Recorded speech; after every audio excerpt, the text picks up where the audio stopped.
Spoštovana gospa generalna direktorica, spoštovane sodelavke in sodelavci inštituta, te in prejšnjih generacij, visoki gostje, dame in gospodje.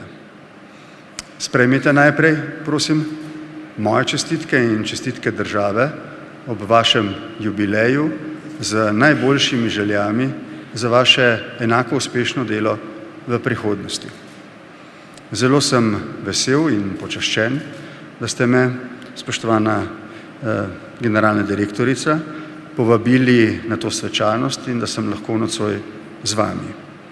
To ni ne čas, ne priložnost, da bi spregovorili o pogojih v javnem zdravstvu, ki vam bodo tudi v prihodnje omogočali, da boste enako uspešno zdravili ljudi, ki jih bo doletela ta zahrbtna bolezen.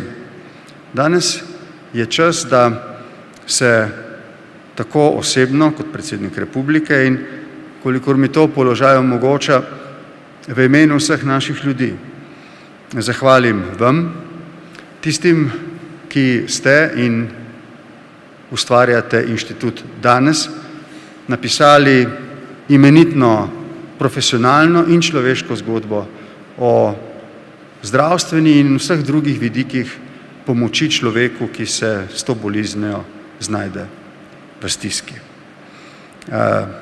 Upam, da ne bo izgledalo prepoceni, ampak ena od vaših bolnic je bila nedolgo tudi moja mama.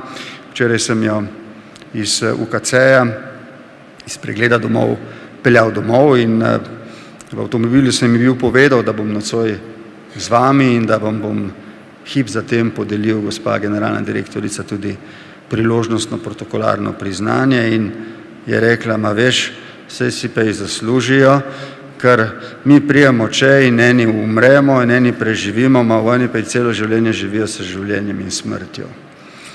Mislim, da je to ena taka zelo prisrčna izjava pač ene ženice, ki tako kot mnogi drugi, tudi tisti, ki ne zbolimo, zaupamo v vaše delo. To se mi zdi izjemnega pomena. Sem in tja slišimo, tako kot o vseh nas, ki opravljamo pomembne dolžnosti, tudi kritike. Ampak mislim, da si zlasti na nocojšnji večer zaslužite eno javno priznanje. Ne vem, ali bodo te moje besede ob tej slovesnosti, ob tej svečanosti dovolj, da se slišijo širše. Vendar pa ste vsi, ki delate na inštitutu, od prvega do zadnjega, s svojo profesionalnostjo, svojim dobrim srcem, pa tudi s čisto elementarno pozornostjo do ljudi, ki pridejo na vaše hodnike v stiski, da ste z njimi in prijazni in profesionalni. Gospa generalna direktorica, ali vas smem povabiti na oder? Danes sem prišel zato, da danes je tudi državni praznik, vam vročim to protokolarno priznanje. To je slovenska zastava, znak naše enotnosti.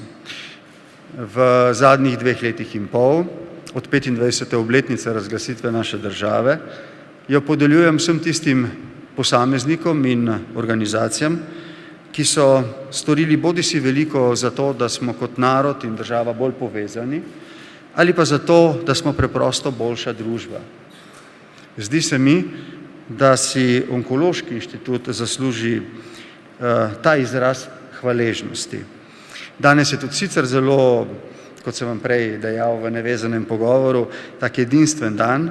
To zastavo prvič podeljujem 2-krat v enem dnevu, danes dopoldan jo je dobila prva generalica, generalmajorka v slovenski vojaški zgodovini. To je poseben prelom, ki govori veliko o varnosti naše države. Vi pa, s tem, ko boste sprejeli ta izraz hvaležnosti, veliko o zdravstveni varnosti naše države. Še enkrat bi vam rad osebno povedal, da vam ljudje zaupamo, da razumemo, da se znajdete v profesionalnih dilemah, kjer je morda narava močnejša od vas, tudi zaradi narave bolezni, ki jo zdravite, da se lahko vselej zanesemo na vašo visoko profesionalnost in etičnost in da ne gre tukaj samo za tiste, ki so bili vaši pacienti, ampak tudi za tiste, ki nismo bili ali pa utegnemo biti. V Onkološkem inštitutu, ki danes praznuje častitljivo starost, vidimo zgodbo o velikem uspehu, predvsem pa vidimo vas, ljudi, ki se vam vedno prepustimo v zdravljenje, v prepričanju, da boste storili vse po najboljših močeh, da nam pri tem pomagate. Sprejmite, prosim, izraze moje hvaležnosti in hvaležnosti države za vse, kar počnete in kar boste počeli, za najboljšimi željami. Čestitke.